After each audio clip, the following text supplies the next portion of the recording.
ఈ రోజు మీరు ఒక విషయం గుర్తుపెట్టుకోవాలి. ఇక్కడ వ్యవసాయానికి నీళ్లు చాలా అవసరం. ఒకప్పుడు నిద్ర లేసి వర్షం పడకపోతే వర్షాధార పంటలు మీరేస్తే ఆ తర్వాత ఎప్పుడు కూడా ఆకాశం వైపు చూస్తూ ఎప్పుడు వర్షం పడుతుందా అని బాధపడేవాళ్ళం. అలాంటి చాలా సమస్యలు వచ్చాయి.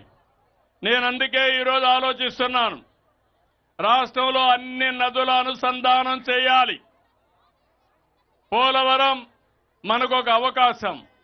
పోలవరాన్ని పూర్తి చేసుకుంటే సముద్రంలోకి పోయే నీళ్లు వ్యవసాయానికి మళ్లించే అవకాశం ఉంటుంది. అందుకని ఈ సభలో అందరికీ హామీ ఇస్తున్నా, 2027 డిసెంబర్కి పోలవరాన్ని పూర్తి చేసి జాతికి అంకితం చేసే బాధ్యత ఈ ప్రభుత్వానిది.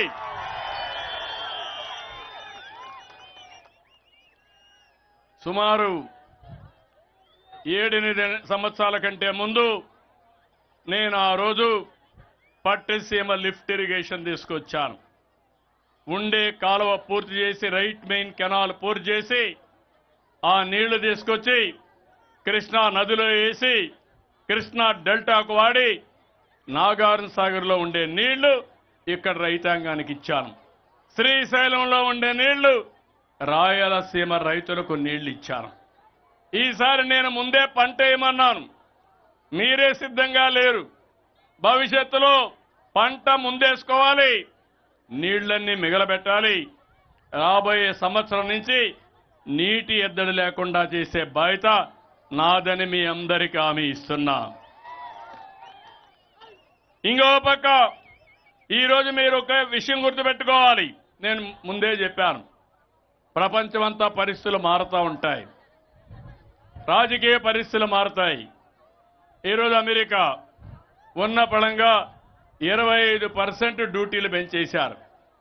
దానివల్ల రైతులు పండించే పంటలన్నీ ఇబ్బంది వచ్చే పరిస్థితి వచ్చింది. అయితే నేను ఆలోచించేది, ఎప్పటికప్పుడు ఇవన్నీ దృష్టిలో పెట్టుకొని మీరు ఏ పంట వేయాలనో చెప్తాం, ఏ పొలంలో ఏ వాతావరణంలో ఏ పంట వస్తుందో చెప్తాం, ఎక్కడ నీళ్లు ఎప్పుడు ఇస్తాం ముందే చెప్పేస్తాం. దాని ప్రకారం మీరు పంట వేసుకుంటే ఒకవేళ ఇంటర్నేషనల్ మార్కెట్లో అనుకోని ప్రతిఫలాలు వస్తే కొనే బాధ్యత, మిమ్మల్ని నిలబెట్టే బాధ్యత ఈ ప్రభుత్వాన్ని చెప్పి కూడా మీకు తెలియజేస్తున్నా. అందుకని ఏపీ మార్కెట్ ద్వారా ఈ జిల్లాలో 20 మిలియన్ల కేజీ